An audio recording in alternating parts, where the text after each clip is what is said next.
Hey everyone, welcome back to La Cocina de Janet. Today I am going to show you how I make my chicken tortilla soup. Very delicious, nice and comforting. So let's go ahead and get started with building the broth for our soup. So it's going to be really easy, really basic. I have 8 very small chicken breasts in here. If you can find bigger chicken breast, 4 should be enough. And I also have a whole onion cut up in here, and I have 3 garlic cloves. I've seasoned this with salt, pepper, garlic powder, and oregano. Now I'm gonna go ahead and let my chicken cook and just kind of let the seasonings flavor the broth that we're gonna go ahead and add everything else to. Okay, so here's my chicken. I went ahead and took it all out so that I can shred it. But before I do that, I'm going to go back to the broth and pretty much start seeing what it needs. I'm going to taste it, and then I'm going to start adding all of my goodies in here because this is where we're going to go back and put the chicken into. So I'm going to add 2 cans of black beans. I went ahead and rinsed them out. I don't think I rinsed that second can as well as I did the first can because it does turn the soup a little darker color. You'll be able to see that in a second. And I've also added 1 can of corn. So just make sure that you're rinsing your black beans really, really well. Here I've chopped up 1 green bell pepper and a red one as well. Pretty finely diced, not too small, but not too big. So here is what we have so far. We have the beans, the corn, and the bell pepper, and of course the onion and garlic that was left over from me cooking the chicken. All right, guys, so here we're going to add a little bit more flavor with additional spices. So here in a second, I'll go ahead and show you what I actually added to this portion here so you can take a look. So here we go. We have paprika. I also added some cumin.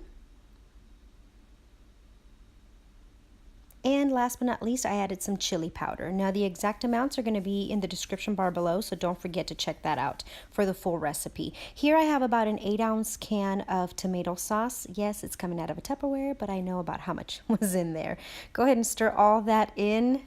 And now I have it on about a medium-low heat. Now that I have all of the seasonings, all of my vegetables, beans, corn, all of my flavor, I'm going to go ahead and cover it up, and I'm going to let it simmer, I want to say about 8 to 10 minutes. So I'm not putting the heat up, leaving it about a medium heat, and you're going to let it simmer so that all of those spices really melt and combine into the chicken broth. Here you can see we've got a little bit of a boil going on. So now I'm going to go ahead and add the chicken that I have previously shredded.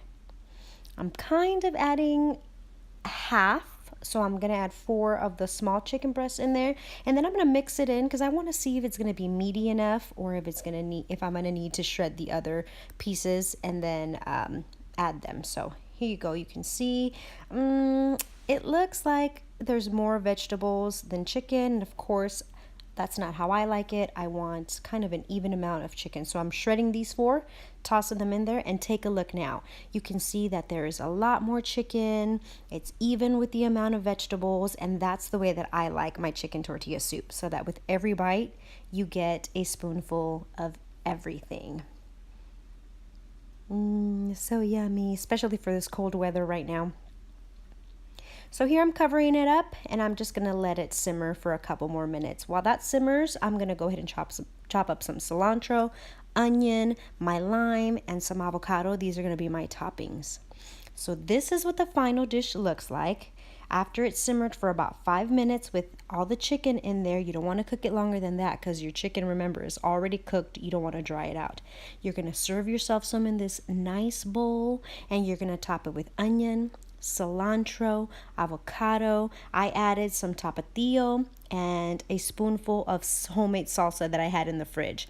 And then I like to arrange my chips on the side there. Those are my tortillas, even though they're chips. That's just the way that I like it. I feel like when you use tortilla chips, they don't get super soggy. You still have a little bit of a crunch. So take a look at this, everyone. My mouth is watering just looking at this video. But you can mix everything, get some nice freshness and creaminess from that avocado. Very nice and flavorful.